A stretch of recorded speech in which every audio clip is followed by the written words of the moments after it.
Hi, friends. My name is Vanessa Fernandez, and I run the Enneagram workshop. And we're in the middle of a series on the defense mechanisms of each type and how that might show up in your inner work as you are growing and expanding and learning and transforming. The ego doesn't love change, so it's going to throw up some hands. It's going to put out some defense mechanisms. It's going to resist, and that's okay. But one of our best tools is identifying those defense mechanisms, working through them, asking questions so that they are more apparent to us, because probably the trickiest thing about defense mechanisms is that they are largely in our subconscious. We're not aware that they're taking place. We're going about our work, we're doing our thing, and not even realizing that we're getting tripped up by some of these defense mechanisms. I'm not going to go into a whole intro on defense mechanisms. Go back to my video on type 1 in this series. Watch the first couple of minutes. I set some context there. In this video, I'm going straight into type 6. We're going to talk about how type 6 defense mechanism might show up, and some questions that you could ask yourself if you like to get to the bottom of where that defense mechanism might be showing up for you. These are questions that I would ask you if we were doing a one-on-one coaching session in order to try and stir up and become conscious of where these defense mechanisms are showing up for you. So for type 6, the mechanism is called projection, just basically taking what is happening within themselves and projecting it out onto others and seeing it as happening outside of themselves. You know, 6s are always in this dynamic of not sure if they can trust themselves or their own inner judgment. And so they want to cling on to others, create systems and structures and communities that will support them. What's really interesting and beautiful is that what the 6 is seeing in others and wanting to have faith in others is actually projections of their own beautiful, powerful, courageous, and amazing soul. And so projection's not necessarily always bad, but it can get in the way when 6s believe that either the problem or the solution lies outside of themselves, when in fact, what they are seeing is most likely a projection of what's going on within. And so when 6s aren't sure what they think about something and they ask someone else, they're actually longing to know what they want. They're longing to know what they believe. They're longing to know what their own inner wisdom might be telling them, but they don't quite know how to reach it.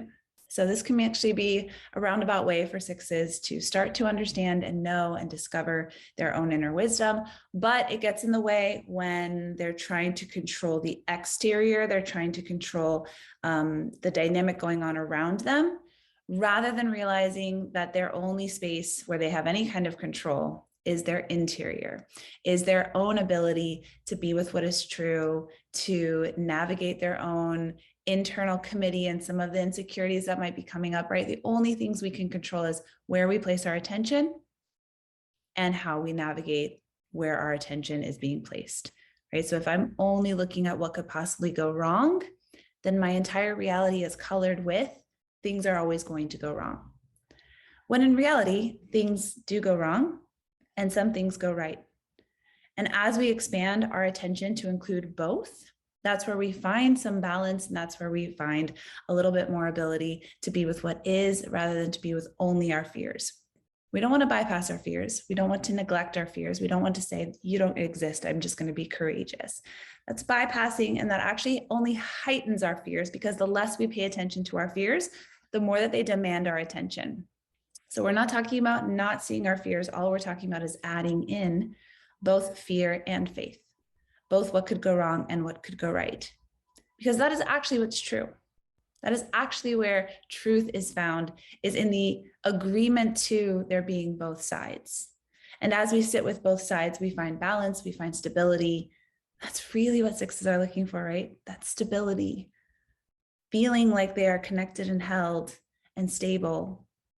And so this projection happens a lot for 6s. And here's a question that I would like to ask you, 6s. What is the work that you think others should be doing?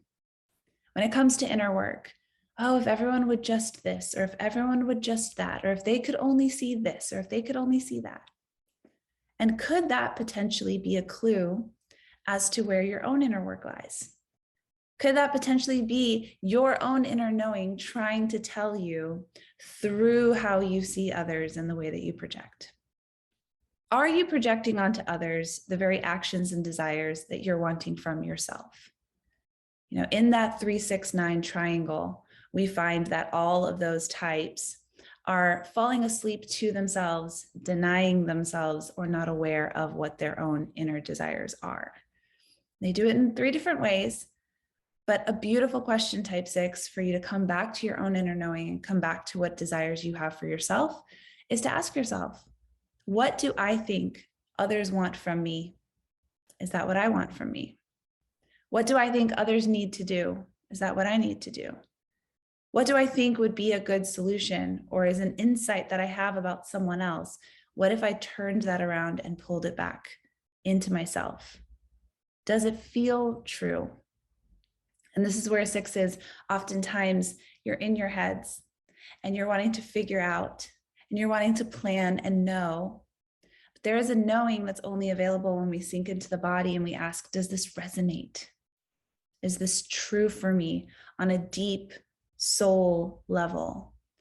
And the more that you can build trust with yourself, the more that you can notice how your projections out are actually clues to what your internal desires, wants, wisdom is telling you, the more you'll begin to build that trust and create that stability and support for yourself. So that the support that comes from others is a bonus and not the only way that you can feel stable.